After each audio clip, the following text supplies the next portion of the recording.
ঠান্ডা লাগছে না? আজকের কাইতকাই উত্তরপাড়া যুব সমাজের উদ্যোগে আয়োজন মহান বিজয় দিবস 2024 উদযাপন উপলক্ষে আজকে মঞ্চে উপস্থিত রয়েছেন আজকের অনুষ্ঠানের উদ্বোধক আমাদের প্রিয় রকিবুল হাসান পলাশ ভাই। উপস্থিত রয়েছেন আমাদের আজকের অনুষ্ঠানের সভাপতি জনাব মোহাম্মদ আবু বকর সিদ্দিক, প্রকৌশলী ব্যবস্থাপনা পরিচালক, ইউরোপা টেকনোলজিস, ঢাকা। উপস্থিত রয়েছেন আমাদের অত্র এলাকার গণ্যমান্য ব্যক্তিবর্গ। আমার পাশে রয়েছেন আমার অনেকের সম্পর্কে মামা, ভাই, এখানে অনেকে রয়েছেন। প্রত্যেকের নাম বললে আপনাদের আসলে ধৈর্যচ্যুতি ঘটবে।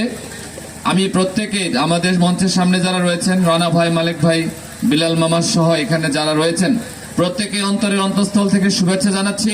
এবং আমার যারা কাছের এখানে মামি হন বা বোন হন বা ভাই হও, সকলের জন্য আমাদের সকলের পক্ষ থেকে শুভেচ্ছা, অভিনন্দন। আসলে একই গ্রামে